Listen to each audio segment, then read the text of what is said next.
I did tell y'all that my youngest child, Pooch, was a kinder con artist, right? If I didn't, I believe I told y'all. If not, go back and listen to her episode. But if I didn't, let me tell y'all about the time that she conned her teacher into believing that she couldn't read. So it was first grade, and we had just switched the girls' school, so there was a lot of adjustments going on, and here or there. And it was one day, the teacher calls, and she's like, "Hey, I wanted to set up a parent-teacher conference, and da-da-da, and I'm all for it." Because I done already told y'all in the previous episodes, like, I'm a whole mama bear, so I'm all for the teacher conferences. Like, yes, girl, like, when you want to talk, like, what's up, let's talk. So I'm asking during this parent-teacher conference, like, how is she doing? Like how's she doing? How's things going? And she's like, oh my gosh, she's doing great. She's in our Donald Duck reading group. Now let's pause here for a second. The teacher was a huge Disney fan, so everybody in the classroom was, it was Disney themed, and everybody in the classroom was kind of signed up and assigned to things based on their reading groups. I'm already laughing because I know what I'm about to tell y'all, but based on their reading groups, their reading levels, things like that. So the teacher's like, yeah, we got her in the Donald Duck reading group, and she's doing very well there, da da da. She was like, but I was a bit concerned because I was looking at her scores from her school last year, and I'm like, hey, this child was performing very well in kindergarten, and her test scores from last year and her reading scores and things like that, I don't know if you guys have kids in school yet, but they do things like the dibbles and all the things. Don't get me started on all the names, but pretty much all the things that kind of test reading fluency and things like that. And they're like, this child that's in my class, she doesn't really match her scoring from the previous year. So I'm like, oh, okay, well, what do you mean? Like, what level is she reading on? So the teacher then goes to tell me that the Donald Duck group is pretty much the remedial group. That's the group of kids that they like a step above EC, like they pretty remedial. So I'm like, hold on.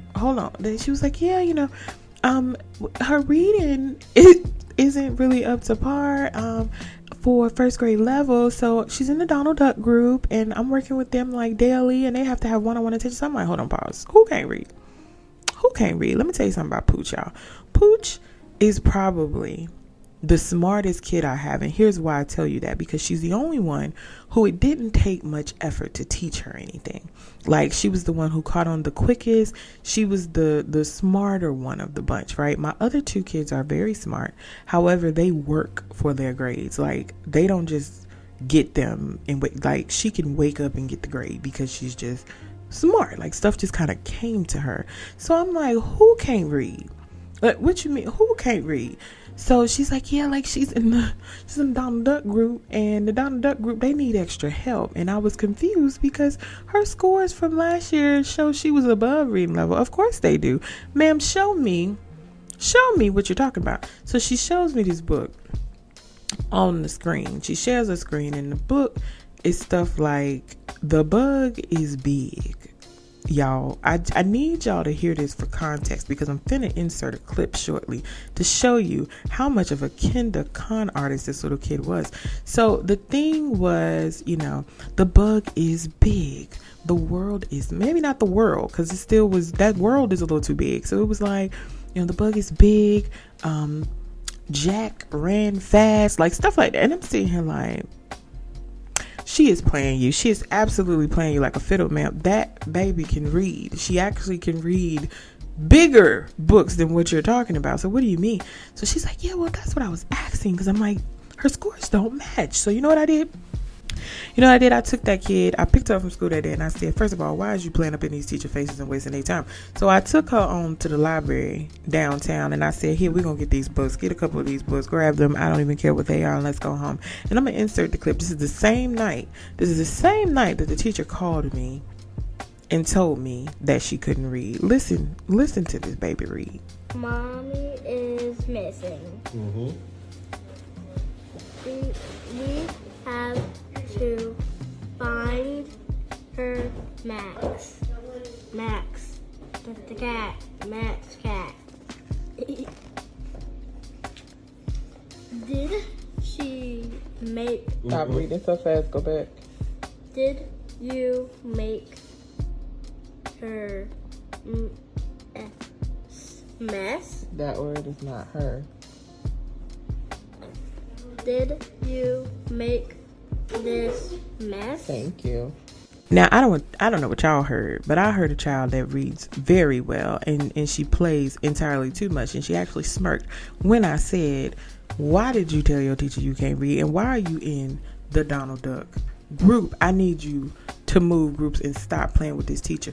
But that was just a minor occurrence to what we were about to encounter. This was just the beginning of discovering we were about to have much bigger problems to tackle when it came to Pooch.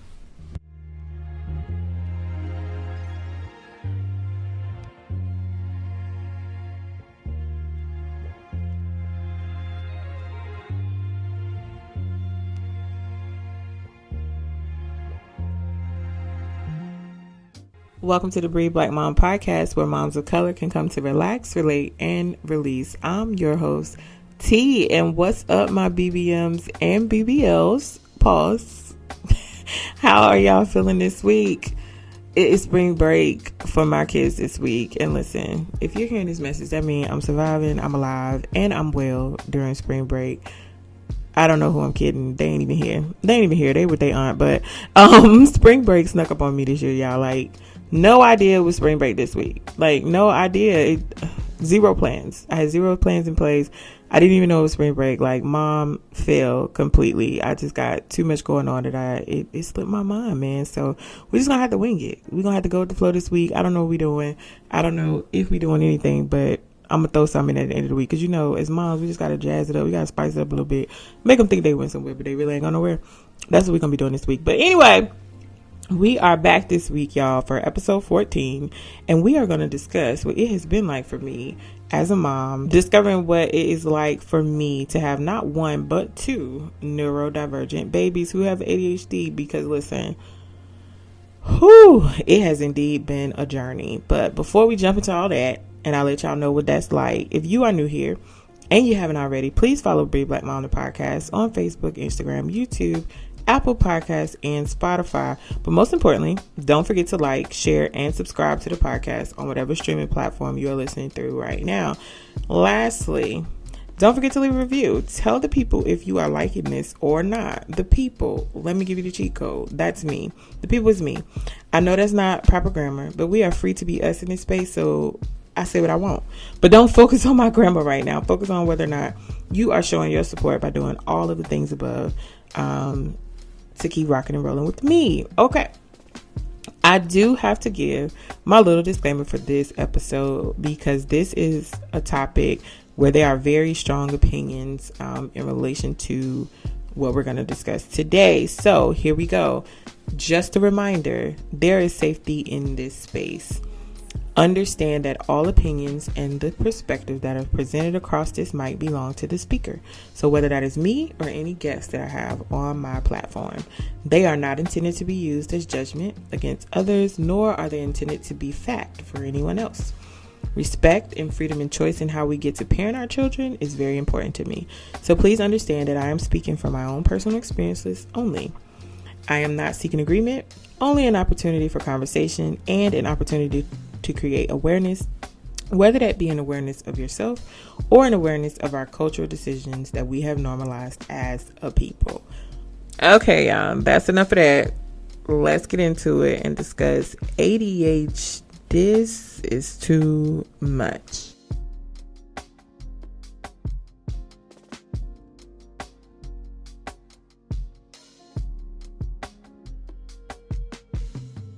So if you've been listening since the beginning, y'all have heard me use the term multiple times, neurodivergent, when it comes to my two youngest babies. So I wanted to start with explaining what that means real quick. So neurodivergent just simply means a person or persons whose brains develop or work differently than others. That's it. Like, don't let these big words I be using sometimes scare y'all. Like, pretty simple meanings. So look at me. I need to put my Invisalign in, because the lisp is starting. The lisp, child's been out too long for today. Neurodivergent persons don't always prefer that term. So it's really important to not, instantly refer to somebody like that, because not everybody who falls under the definition of being neurodivergent prefers to use that term. But there are a whole lot of different disorders that fall under the umbrella of someone having a brain that has different strengths or different struggles from what you would call a typical brain function. But for the sake of our episode today, we're going to be strictly referring to ADHD.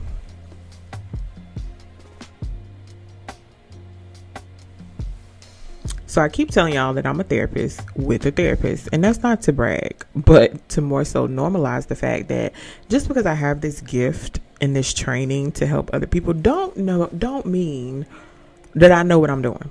It don't also mean that I know how to help myself or my own situations. Like, as therapists, we are imperfect people like everybody else. And even though we have these tools and these trainings and this schooling and all this stuff, we still just don't know. And baby, when it comes to ADHD, this was and still is a season of, I just don't know. I just don't know. None of what I learned in school or what I've learned over the years prepared me for having not one, but two kids with this diagnosis. So I knew pretty early Jordy had ADHD, like I called it. She was an eccentric little person, and I shared a lot of who she was in her introductory episode. If you haven't listened, take a pause, go back and listen to that.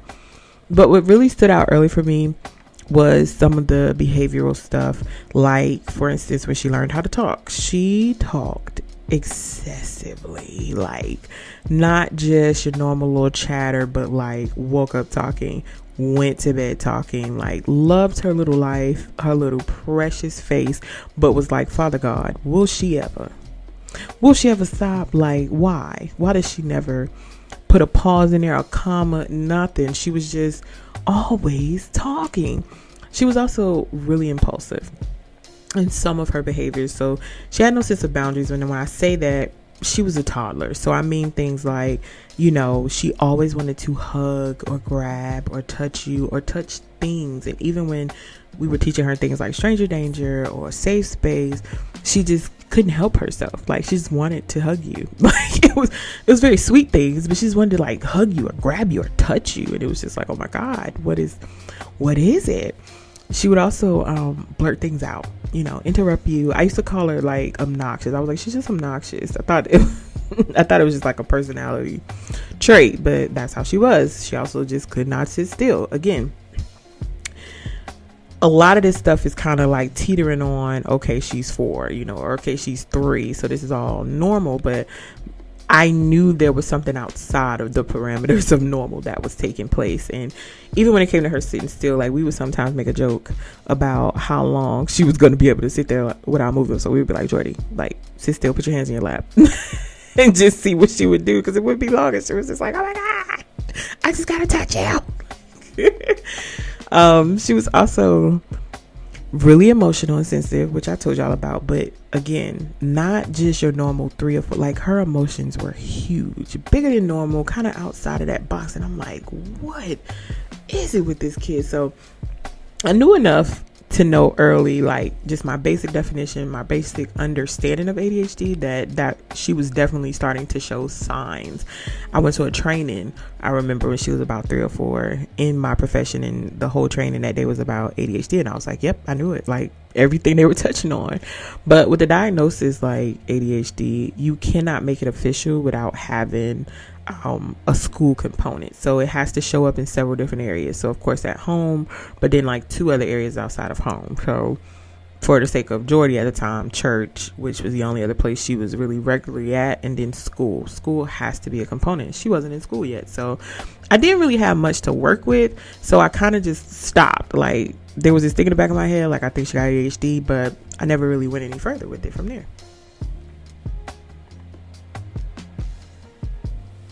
So now she's in school, and even once she started school, I wouldn't say I forgot about it, but it just wasn't something that was at the forefront of my mind, simply because nothing was appearing to interfere with her daily functioning yet. And remember what I told y'all, Remember what I told y'all, when is it a diagnosis? A diagnosis when it interferes with your daily functioning. Yes, people. Yes, she went to school with the me. Okay.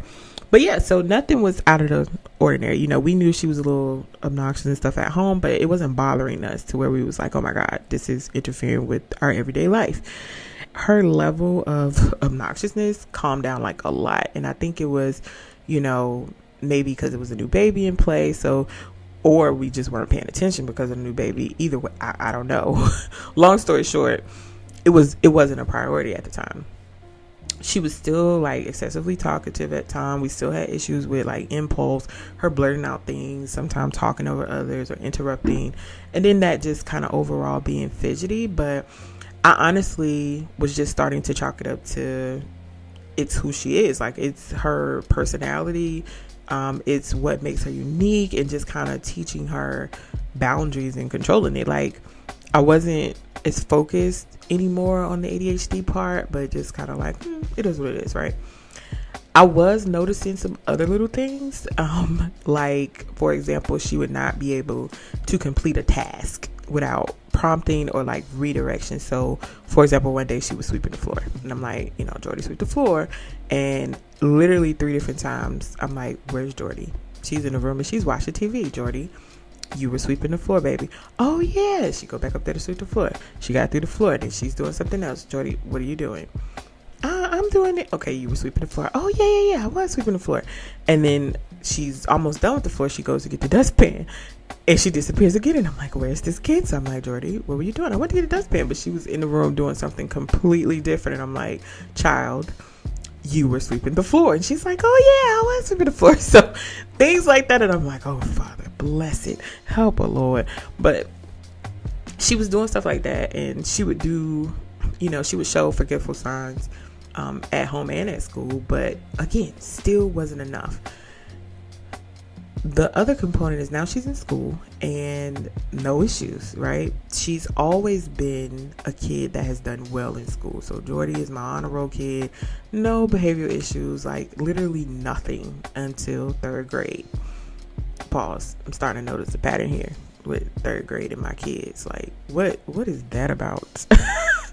3rd grade. But anyway, 3rd grade, up until 3rd grade, we didn't have any issues. So we started to see a little more of the emotional outbursts in 3rd grade. A lot of crying, a lot of like, you know, bickering with her peers and things like that. And then we were getting the reports like, oh, she's a great student, but she talks a little too much. Or the reports that the teacher had to move her seat around to avoid her being distracted, and so she could focus more. So I think the last straw was the fact that she was showing this pattern of like, she would be excelling in the classroom, doing very well, and then a test would come and she would bomb it. So whether that was a classroom test, state test, and it was really odd. So her teachers were like, something's not right, because she's really good at her work. She knows it. We know she knows it. She gets to these tests and she's bombing it. So that's when I went to my original thought, like, okay, could this be like, I probably need to bring this back up.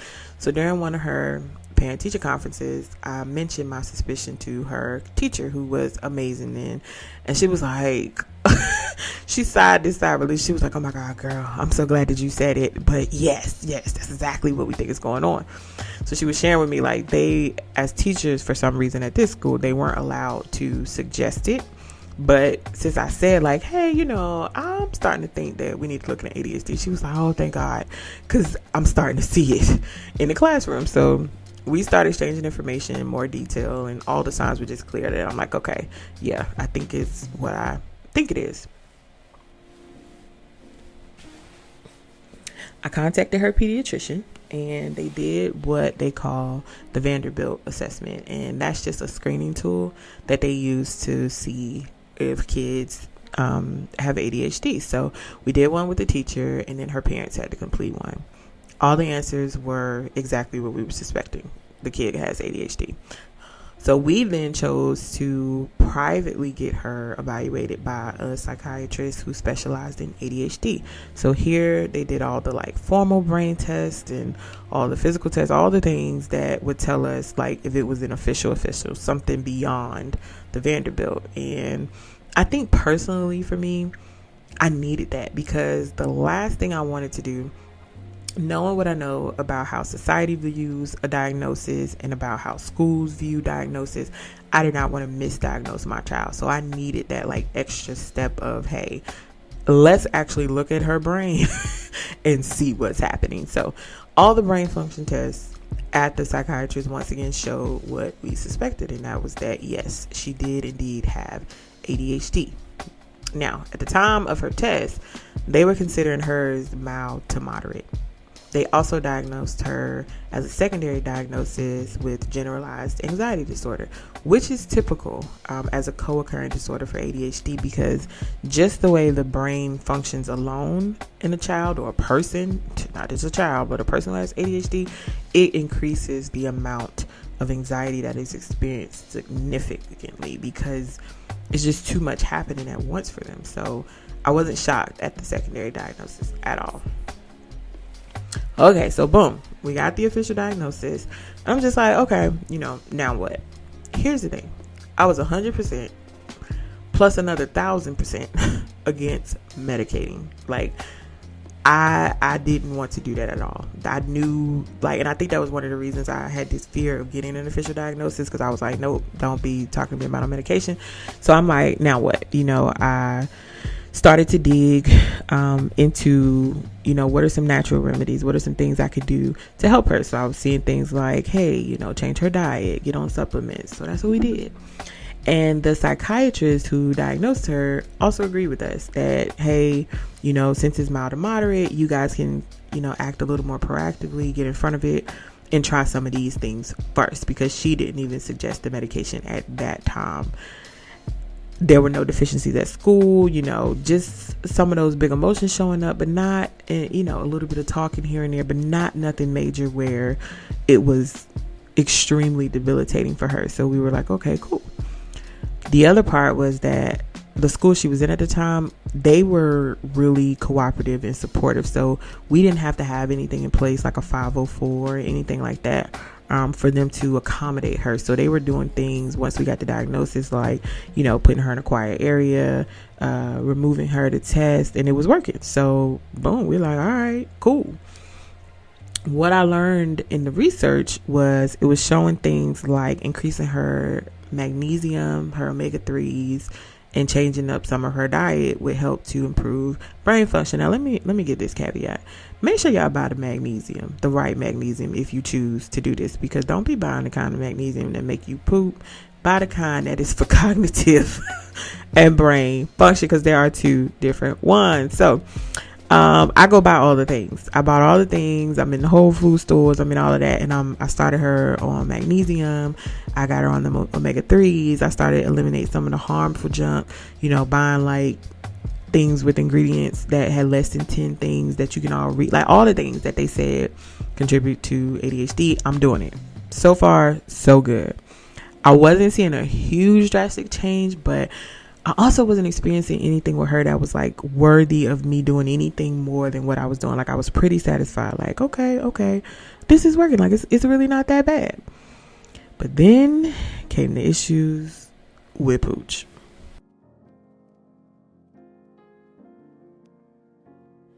Now, it was Pooch that completely blindsided me.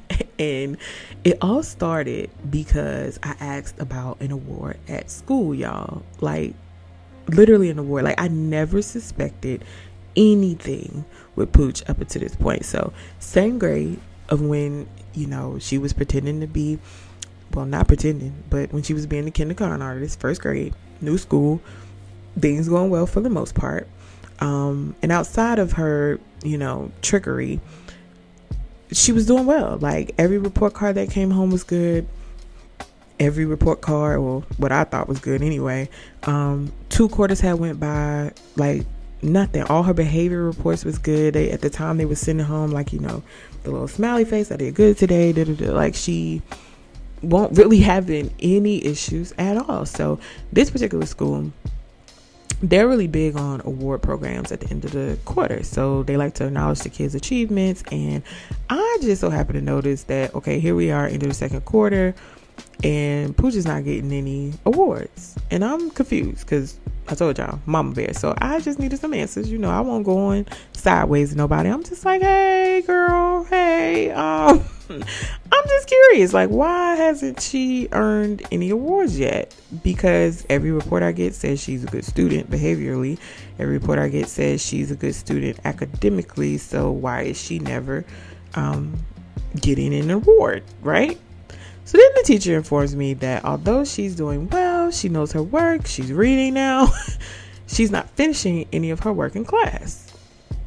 So I'm like, well, dear teacher, when was you gonna tell me this? Like, that's one thing about these schools that drive me crazy. Like, when were you gonna tell me? Like, why am I having to ask? It wasn't on a report card nowhere, like nothing. So I had no idea that she wasn't completing her work and that they were basically withholding accolades from her because she wasn't finishing the actual work. So just because she knew it, she wasn't finishing. So I'm like, okay. So she then goes on to tell me, like, she participates in class, she's not a disruption or behavior issue, but then when it comes to doing work, like, she just doesn't do it.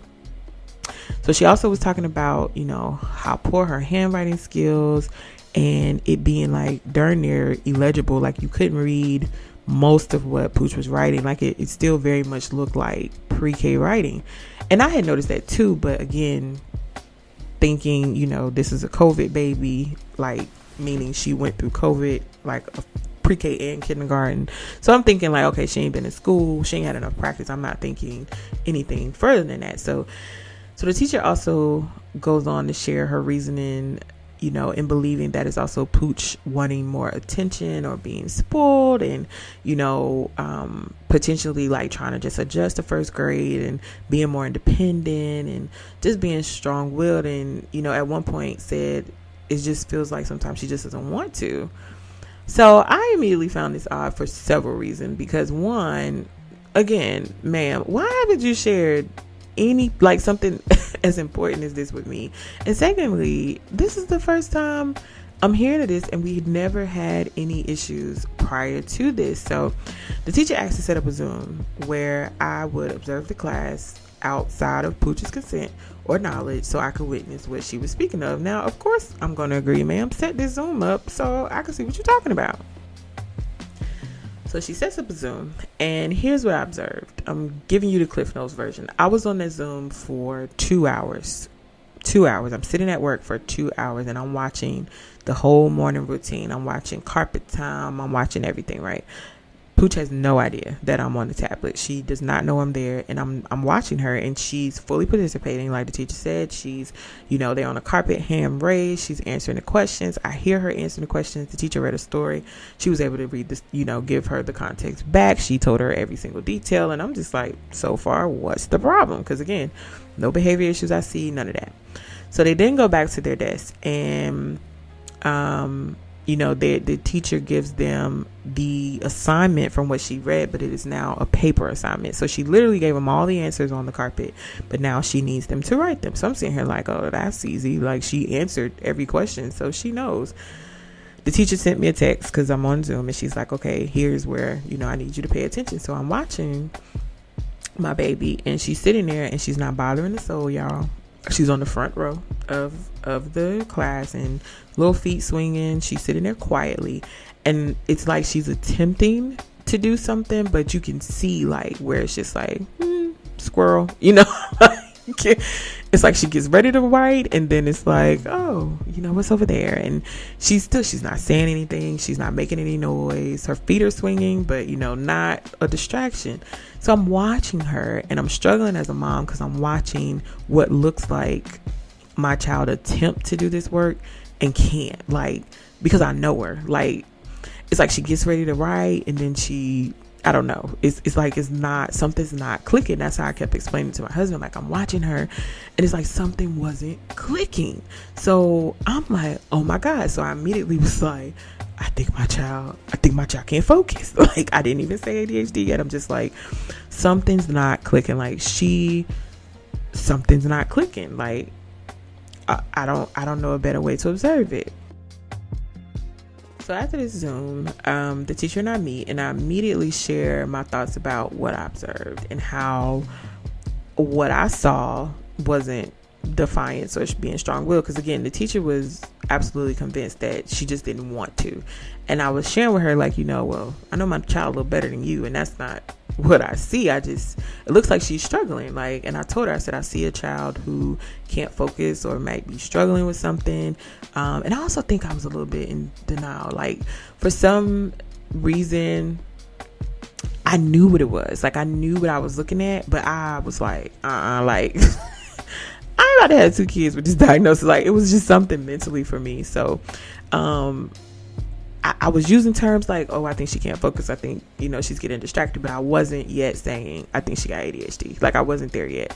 But I did start with like process of elimination. And I'm like, okay, cool. Her handwriting is poor, right? So I did some more digging, and I'm like, wait, let me see if she needs glasses, because maybe she can't see the board. Like, maybe, the lines on the paper are an issue, because she was able to answer verbally fine, but when it got to the writing. So plus her daddy and her sisters are blind. I mean, they like 3 blind mice. So let's start there. Boom.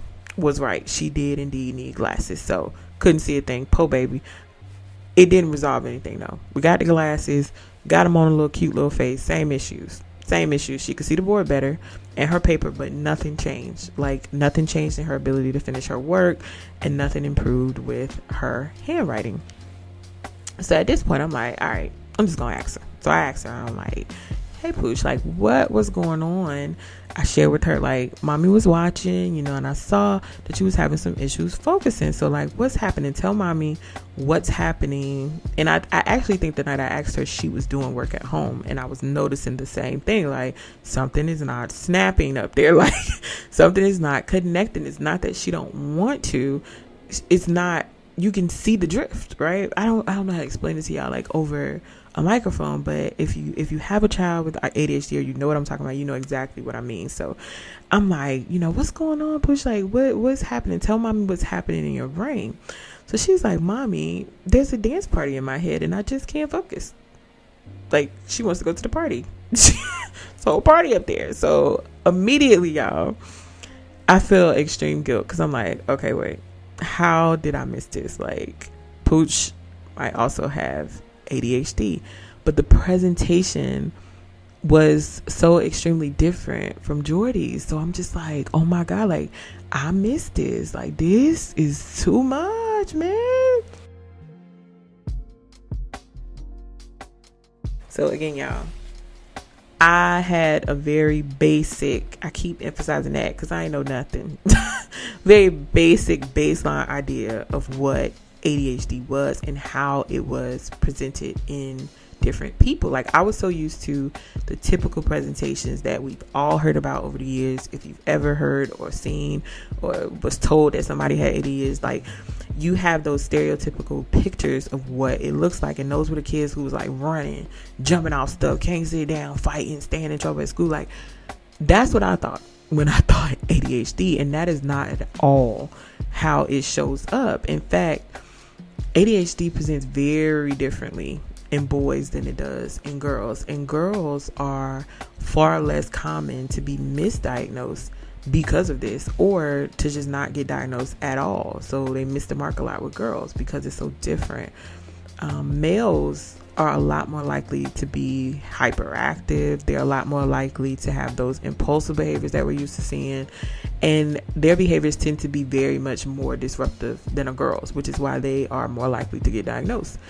Girls tend to be more attentive in presentation, like the lack of focus, like, oh, squirrel, oh, tree, oh, what did you say? So, and then because it's not so prevalent with the impulse behaviors and hyperactivity, they're more likely to be diagnosed with something as being anxious or being depressed or having a personality disorder or something like that. So yeah, like, the presentation is starkly different. I had no idea.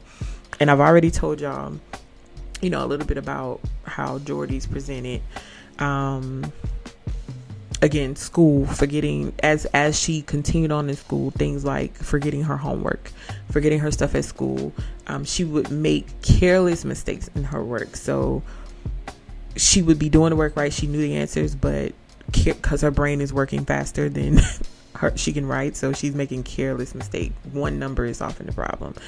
And then the testing was always a big deal for Jordy. Like being able to focus, she would say stuff like, when it's time to test, I could hear the pen tapping, I can hear the person over there shifting their, like she could hear everything. Her attention, she could not focus because of it.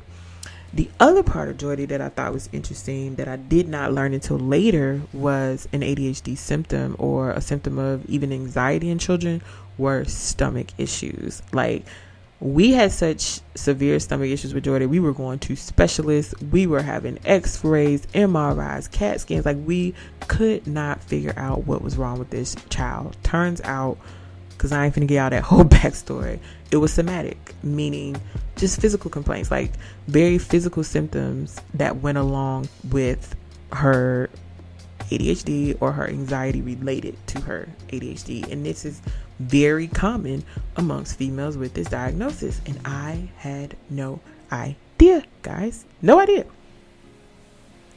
For Pooch, her symptoms were primarily related to how she began performing in school. Like literally paid attention to nothing prior to this incident in school. And when we got an official diagnosis, I looked back and realized, like, okay, maybe she was actually showing more symptoms than I was recognizing. Like, I really just wasn't paying attention. So Pooch has always been known as the foodie or the snack bandit in our house. Like, everybody know her as the one who loves to snack. Like, she will sneak your snacks, she will eat your snacks. Like, she'll have snacks under her pillow. Like, just a foodie. I just thought, like, the kid is foodie and she's greedy. I thought it was just a bad habit that she picked up from being spoiled and being the baby of the family and just wanting everything that she sees. Turns out, y'all, this was a symptom of her being impulsive. So with Jordy, it showed up being like really touchy-feely, want to hug you, going to the store, can't put her hands down, can't not touch something. For Pooch, it was impulsively eating. Like, mind blown, y'all, like mind blown. I had no idea until her doctor pointed it out. Her doctor was like, that is very much an ADHD symptom. And I'm like, what? I thought the kid was just greedy. Like, what? She would also make all these sound effects all the time. Like I said in her episode, like she goes through life making sound effects, like just really weird, obnoxious sounds. Just, you tell her to go do something, she's like, like just, it's like, what? Like, again, I thought she was just a wild card. Like, it was just her personality. She's the baby of the house. Like, she demands the attention, on top of the fact that she's just very strong-willed. So I would have never guessed any of those things had anything to do with her at having ADHD. I also want to add, though, it's a lot of these symptoms that are seen in kids who have ADHD that bring us back to my previous episode of You Can't Sit With Us, when we talked about bullying. Like, as you can imagine, as you're listening to me walk through and talk through these things, like, it makes children with ADHD very, very easy targets for bullying and to be outcasted and to be labeled as weird. And it's very hard for ADHD kids to keep friendships. Like, the impulsiveness, the emotional components of the diagnosis, it makes it really hard to be likable by others or want to be accepted by others. So I just wanted to point that out as well.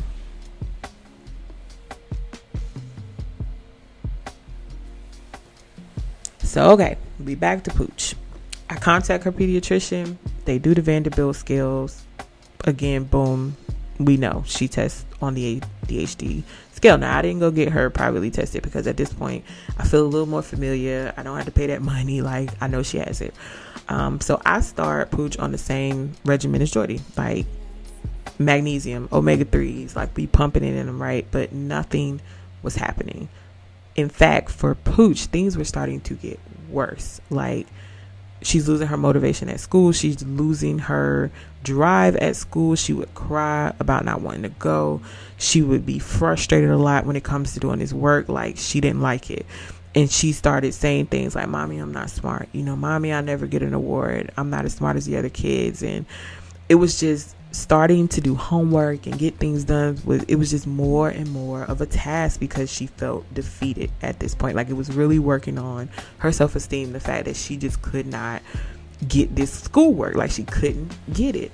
So at this point, I'm feeling defeated as a mom. Like, I'm almost paranoid at this point to send my child to school because I noticed that she's struggling, and I'm feeling bad, and I don't know what to do to help her. So I start looking into the accommodations, and to be honest, y'all, this is where I really struggle because I didn't understand this at all. Like, I wasn't well versed in it. I didn't know in the beginning I was asking for the wrong stuff. Like, there's a difference with accommodations in like 504s and IEPs. And in the beginning, I think I was asking for an IEP, but I didn't know that an IEP was for those who like have issues with learning.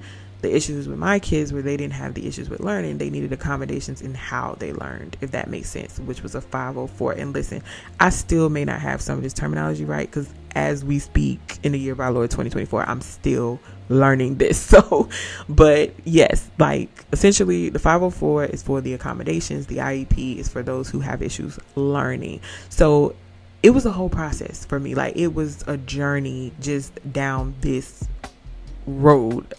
It was a lot. We're at the end of the school year of her first year, and they're telling me like, okay, this whole accommodation thing, like, it's a process. Like, it don't move that fast like you want it to. So I'm like, okay, cool, no problem. Do what we need to do. But I asked the school, hey, can we provide some off the record accommodations just to assist her with getting through the end of the year, because we now know what the diagnoses were. They were denied. Like, don't get me started on this school, because I'm gonna go through a whole nother rant with them in a second. But we make it through the end of first grade, and I make a pact with my hubby that, okay, this summer we're gonna, up her dose of the supplements. We're gonna keep a steady regimen. We're gonna do, keep at it, so that she can, stabilize over the summer and have a better year next year. So I had her practicing her handwriting and schoolwork daily. Like, even over summer break, I'm like, we gonna get this. So in my mind at this point, I'm still doing something and it's working. So I believe, because she's not in school, and again, at home she's not a problem for us. So I'm not, I'm not thinking that anything I'm doing is not working. I just really wanted it to work. Like, I had so many fears around medicating my children, so I'm like, this has to work. Like, we don't even have a choice for it to work. I'm on my good old, research tool TikTok, and I'm watching all the ADHD moms and things like the ADHD diets and stuff. And I'm gonna just be honest, as a working mom who's constantly juggling all the things, it was really hard for me to commit to like a specific diet. That was like the one thing that was hard for me, because we live a fast-paced life. Everybody's involved in all the things, so I just didn't have the time to devote to something like that. But I did my best. I did my best with trying my best to choose healthier options when I could, and just kept at the supplements and kept at doing what we were doing at home. In the midst of all of this, the girl's pediatrician recommended a book to us, which changed the game for me on learning about this diagnosis. That book was called Driven to Distraction. I don't have the author right now, but just Google Driven to Distraction. Highly, highly recommend, by the way. Highly recommend. If you think you have ADHD, if you think your child has ADHD, like, amazing. Definitely opened my eyes and helped me understand a lot about this diagnosis that I wasn't aware of. So again, I'm fixated on this stuff at this point. Mind blown. All the stuff I was missing. And another interesting thing was, her pediatrician mentioned to us in a meeting, like, which one of y'all got it? And I'm like, which one of us got what? It's like, which one of y'all got ADHD? And I'm like, her daddy, of course. It ain't me. Like, but no, for real, like, I have been jokingly telling my husband for years that I thought he had ADHD, and that was just because noticing like minor things in his ability to focus and hearing about stories from like when he was in school. But come to find out through this book and my research and the pediatrician, we're about 100% certain that he does have it. And the pediatrician was educating us that based on, how the ADHD brain works, it's not something that you get all of a sudden. Like, ADHD is genetically inherited. It is a literal misfire and misfunction of how the brain works. So this is where I gotta stop to give another disclaimer, because like I've said in previous episodes, we, us, they, them, all of us, black and brown people who I'm talking about with us, we don't like a diagnosis. And for the longest, including myself, we have believed ADHD to be a behavioral issue within a child, or something that they are just, labeling our kids with. And some of that holds some truth. Like, some people, they get a hold of something and they just slap it on everybody. But, what did I tell y'all before? A diagnosis is nothing to fear. It is simply a way for us to categorize human behavior so that we can help. That's it. And if you're not careful, kids can and they will be misdiagnosed with a lot of behavioral diagnoses when they are younger. They'll also label them. They'll also stigmatize them based on a diagnosis, even if it is a fact. And it is true that they have the diagnosis. They will stigmatize them and they'll label them, and they won't want nothing else to do with it. But what I want you guys to understand most through this episode is that ADHD is not a behavior issue.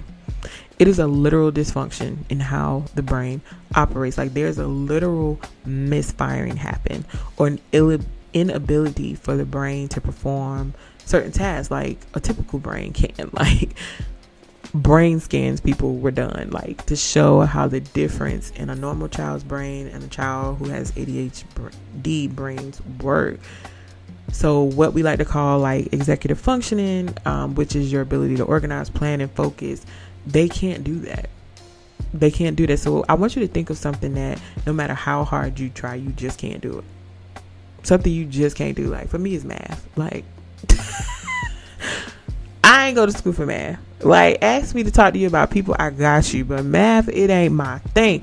But, I'm being a bit far-fetched and outlandish. But just think about something that you just can't do. Like, that's the ADHD brain. There's something that some people are stronger at than others. And, I don't care how much you ask me to find the pi square root. I just can't. It's just not what it does. And that's how the ADHD brain does. Like, some things it just can't do. It's just not in their ability to complete without added assistance, or to complete on their own.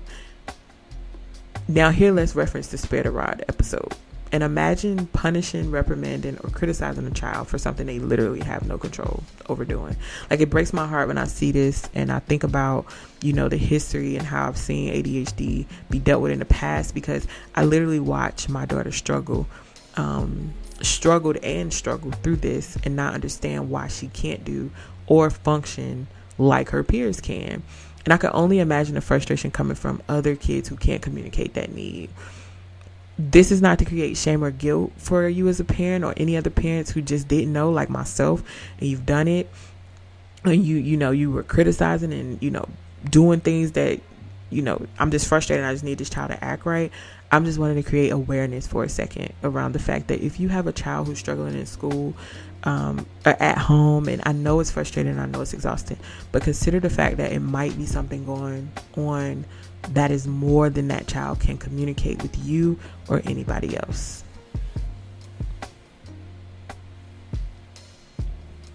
All right. Now, we're in the second grade now. It's just starting off all wrong, y'all. I knew at open house, me and this teacher was going to have a time. I could just tell from her lack of attentiveness to things that we just won't go get along. So we immediately start the school year, very similar to how Pooch's school year ended before. She's not finished her work. She just appears to just not want to do it. That was the teacher's words, not mine.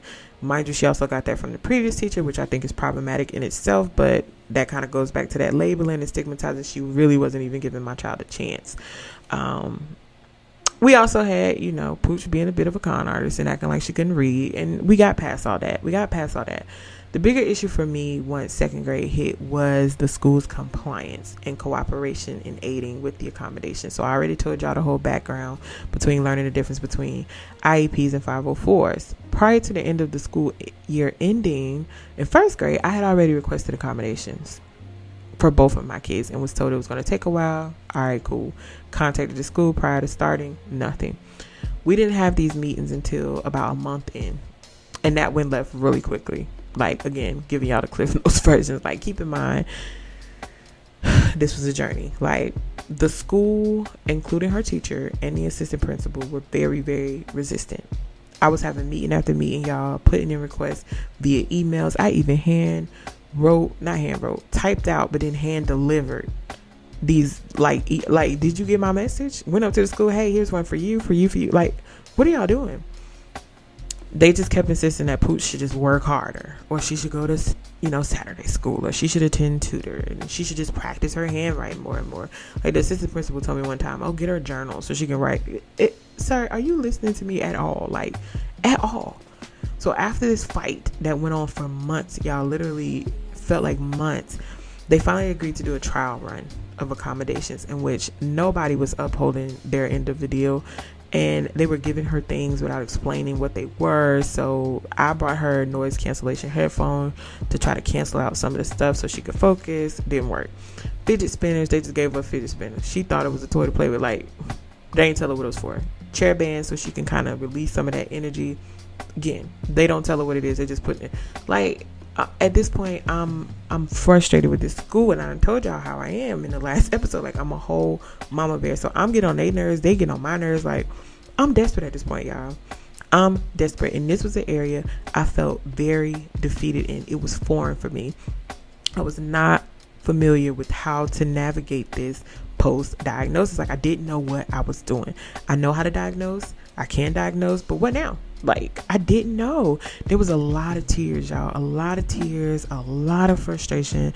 Like, I felt like I was doing all I could to advocate on behalf of my kids, and I just kept getting pushback. I kept getting resistance. Nothing was changing at home. I thought about switching at school, and I'm just like, okay, I don't want to put them through another transition. Like, it was a lot, y'all. And I felt like, okay, well, clearly I'm not doing something right. At one point, I reached out to Facebook, and I'm like, hey, somebody inbox me and tell me about, 504s and IEPs. And thank God, I eventually had a good friend who's in the education system come to the meetings with me and help me be able to advocate to get my kids the things that they needed. But that just pissed the school off even more, y'all. Like, even more, making it that much harder for me to send my kids to school and trust that these people genuinely had their best interests at heart. I was struggling, y'all, and so was she.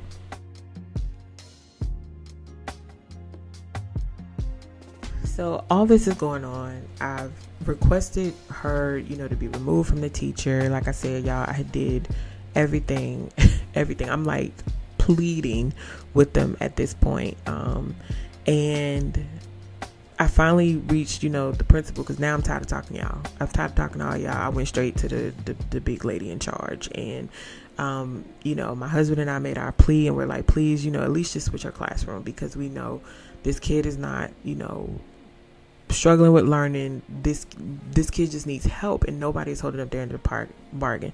Luckily, the principal also had a child with ADHD and immediately understood, where we were coming from. So we made a plan to move Pooch's teacher at the beginning of the next quarter.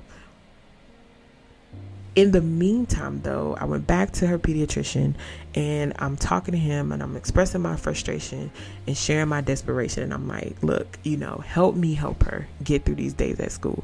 So I started asking about referrals. I'm like, hey, can we go to an occupational therapist so we can look at her handwriting? Like, are we looking at dysgraphia or dyslexia? Like, my brain is running. I'm like, what is wrong? Like, what's wrong with my kid? And again, I'm frustrated because they don't show up like this in Jordy. This is new for me.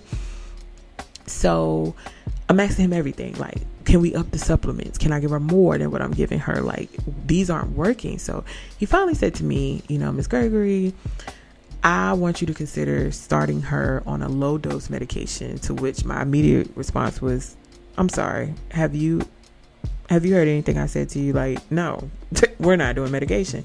Mind you, I absolutely love and adore their pediatrician. Like, I fully trust that man with our kids. He has always listened to us. He has always respected our wishes. And he's always been very fully invested in my kids.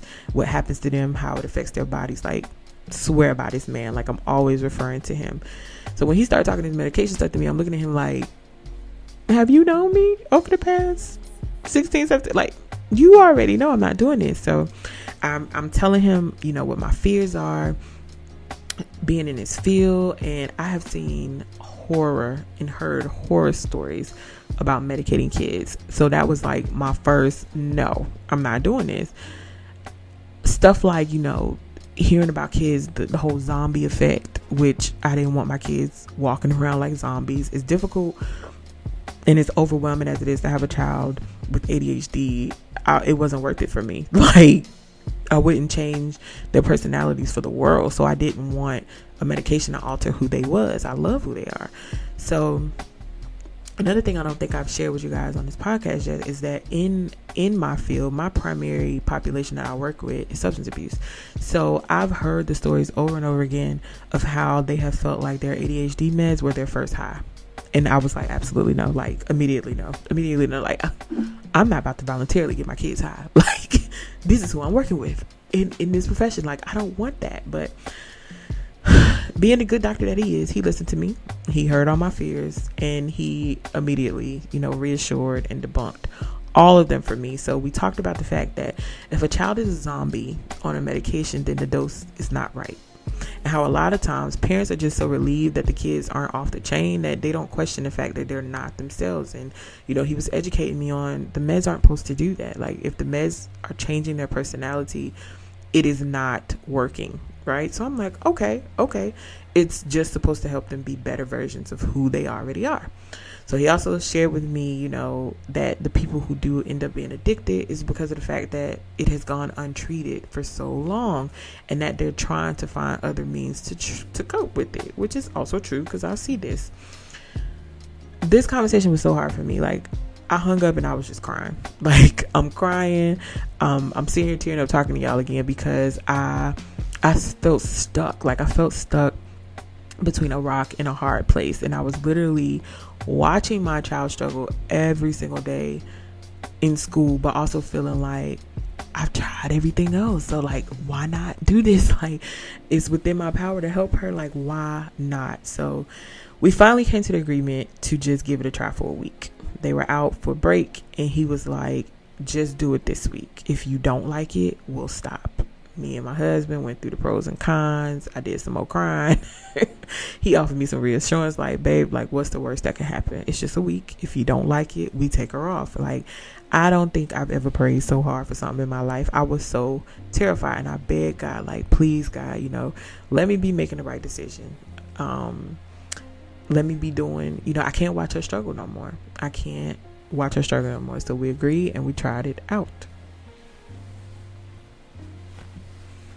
Now, that first day, I was so paranoid, y'all. I work from home primarily, and my kids were going to my mom's house that day. I went to my mom's house. I said, I'm going to work from here because I'm just scared. Like, I don't know what she's going to do. I don't know how she's going to react. And, oh, my God.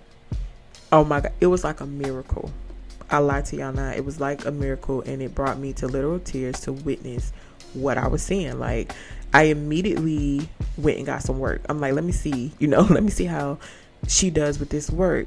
Oh, my God. Like, this child who was writing all outside of the lines, big letters, little letters, you can't make out, was writing neatly, everything on the line. I mean, I wish I could show y'all. Just completely opposite of what I had been seeing, flying through these worksheets, finishing these worksheets with ease, y'all. No whining, no crying, no resistance, no struggle. She was excited herself. Like, she was excited seeing what she could do. And all day that day, like, me and my mom was so tickled. She just wanted to do more worksheets. Like, she wanted to do work. She was so proud of herself. And I'm just in awe. I'm in awe, like, oh my God, like, it's working.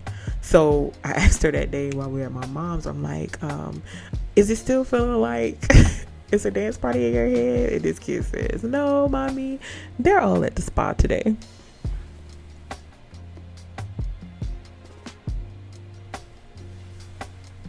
So right now, as we speak, both my girls are on medications. And initially, we only agreed to do the meds for Pooch.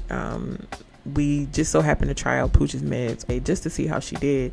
And she told us how she was able to focus more and didn't feel as distracted. So that's how we came to the decision to also medicate her. They're both on the lowest doses that they can be for their ages. And with Pooch, we have seen the most significant difference, like a literal miracle. It feels like, y'all, like, this kid went from getting ones and twos on her report cards to 3s and 4s, being considered a leader in her class, now getting awards at every ceremony. Like, I'd also like to shout out her teacher, because her new teacher is absolutely amazing. But the medication was what worked. And even still, y'all, even still as I'm sitting here talking to y'all on this microphone, I still struggle with the idea of them being on medications. Like, I struggle a lot with it, especially because for Pooch there are side effects like her struggling to sleep, and then sometimes when she's coming off of the medication she's really irritable and agitated, and I don't like that. But for me, it's just bigger than that. Like, watching what my child and myself and my family went through over the past couple months, just getting to this point, like, I'd rather deal with the side effects than have the greater impact. And there's still fear. Like, as I speak to you, y'all know I'm nothing but honest. There is still fear in the back of my mind of what the long-term effects of this will be. Like, whether I made the right decision, whether there was something more I could have done before I made this decision. It's one of those things as a mom where I had to choose, like, what I felt would be best for my child in the moment. And as of right now, I feel like we're making the right decision. Like, every time I see the joy in that kid's face when she brings me a spelling test that is at 100, which she does often. She usually is getting 100 on her spelling test. She's beaming with pride. Or when she's reading her chapter books and, with ease, or she always read with ease. There really wasn't an issue there. Or when she's sharing with us what she's learning in school, and I'm just looking like, I know we're making the right decision.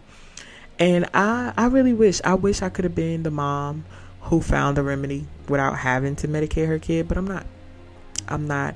I read a post in an ADHD mommy group recently on Facebook, and another mom was asking for advice on whether to medicate her kid or not. And the mom said to her that ADHD meds are like glasses for the brain.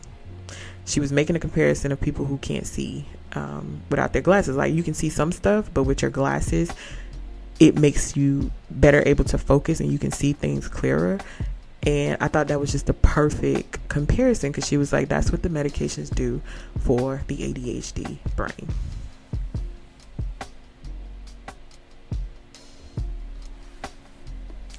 I feel like this is going to continue to be one of those things that's a daily learning curve for me. Like, I'm still teaching myself about what I'm facing daily. Like, my husband and I are still navigating it together, like, still learning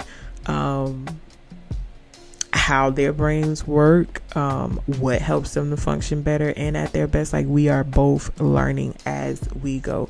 And I just want to share briefly, before I end, that some of the things that we found that are working well for us. So the first thing we found is that having structure in place really works well for them, because of how their brains work. Having structure, keeping a routine in place and trying, our best to stick with routines, help with their executive function skills. Like, them knowing what to expect each day at this time, or in this order, is really helpful in not having them, have meltdowns and things like that, in terms of being like off kilter with how the brain works.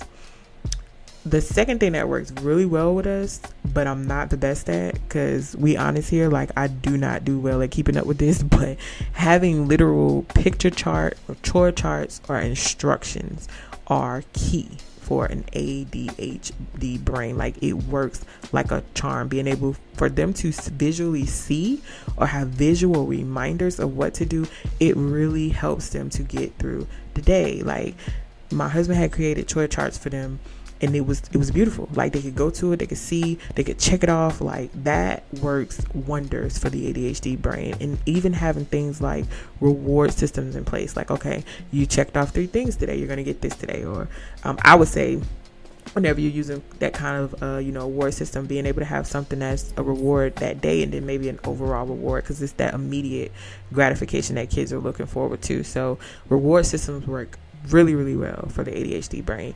Also, timers. Like, timers reduce distraction. My kids see it as a race against the clock, something fun. So some mornings, I'll turn on the timer, like, all right, you gotta beat the timer, and they like it. But it helps them to focus on getting it done, and getting it done in a timely fashion without the distractions and things like that. The next thing that has really helped us is understanding that the Lord Jesus, I ain't put my Invisalign in, y'all, and it's I've had a crazy day, so my brain, but understanding that the ADHD brain does not do well with things that are uninteresting. So learning to modify those things. So some kids don't find school interesting, right? So they don't do well with that. So they might need medication to help them just focus through school. But when they get home, they might play and do things at home well because they're fine, like they're interested in those things, but they don't do well with things they find boring. But being able to help them modify, my kids definitely have the ability to hyper focus on the things they love and absolutely be clueless with things that they don't like. What you say, like, but they can remember everything on YouTube. A good example of that is Pooch at bath time. Pooch hates bath time. It's mundane for her. She hates it. It's boring. She would tell you it's boring. It's nothing to do. She doesn't like the task of a bath. She doesn't like getting under, like, she don't like it, and it's boring. So what did we do? My husband asked her one day when she was having a complete meltdown about a bath, Pooch, what would help you? You know what she said? Music, Daddy. Music would help me. And now when we want to help her get through bath time, guess what we do? We just turn on music. Something simple, like the girl was at the verge of getting her tail toe up because my husband was over her. And something as simple as music helps her get through bath time. So when we want her to take a bath, we're like, hey, here's the music, put on your music. I might still have to set a timer because she likes to take her time, but here's the music, and she gets through her baths just fine. The other thing that works is advocacy. Y'all already know where I stand on this. Like, stay on their necks. Like I told y'all in the last episode, I didn't really have a lot of time to talk about the depths of what I went through with this school, but they put me through hell trying to get what I needed for my kids. So advocate. Understand that your child cannot help what is happening in their brain, and they need you to stand up for them. They need you to communicate for them because they don't know how to say it. They don't know what to say. They don't know how to say, hey, I can't focus. You might need to go get them a test. You might need to, fill out some assessments with the doctor.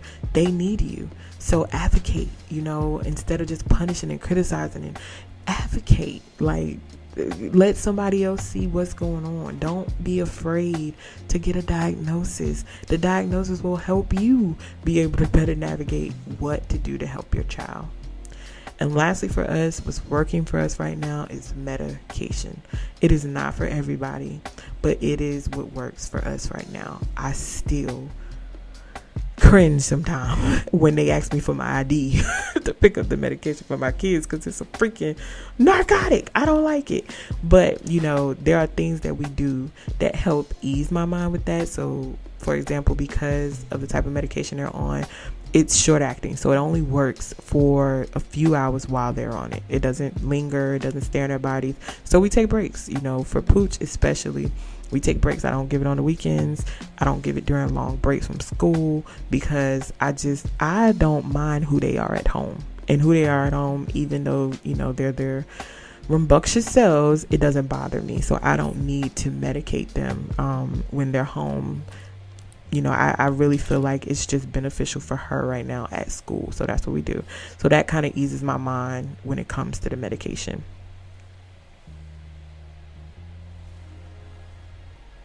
Y'all, it's absolutely exhausting to experience this. And there are some days that truly are harder than other days to get through. To all the moms out there living with a child who struggles with learning differences, who's neurodivergent, or any other challenges outside of what has been deemed normal, I just want you to know that I see you. Like, I see you, I understand, and there is nothing that you did wrong in this situation. Hang in there. Let go of the guilt associated with your child experiencing something that they have no control over, and neither did you. Build you a support system around this. You need people around you who gonna rally, who gonna advocate, who gonna pray with you, who gonna do what it takes to help you get through it. And keep educating yourself. Keep looking it up, reading. Look, I love TikTok. That's my way I learn. So I get on TikTok, and so I ain't got to read it. I'm just watching videos. I'm learning more about it, and I'm a whole therapist, and I'm teaching myself still about this. But most importantly, keep doing what is necessary for your child.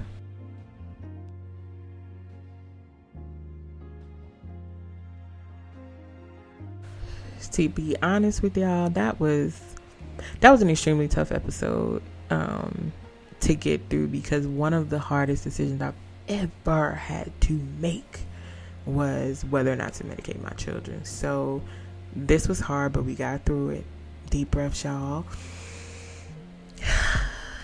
If you are a mommy who, has a child with learning differences, I hope you got some support today or felt rallied around. If you're not, if you like, hey, I absolutely never dealt with that in my life, T, I don't know what you're talking about, but somebody, or you at least got some education today. Hopefully something in this episode you were able to say, I know a person like that, or if you're raising kids, you at least know some signs and symptoms to look for, or even if it's not ADHD, even if it's another neurocognitive way that your child has differences, it's at least encouraged you to do what you need to do to advocate for that child, to look out for that child and get that child the supports that they need, and also get you the support that you need. Because look, we need supports too. Like, we need supports too, child. Somebody give me some medication because I need it. Okay, y'all. As always, thanks for listening, y'all. Before you go, don't forget, like, share, subscribe, whatever streaming platform you're listening from. Make sure you follow Breathe Black Mom the podcast on Facebook, on Instagram, and on YouTube. Lastly, don't forget to leave the review. Tell the people if you're liking this or not. ADHD might be a bit much, but it's never too much to other people to hop on here, share life, share experiences, and do it all with you all. I'll talk to y'all soon. Until then, just breathe.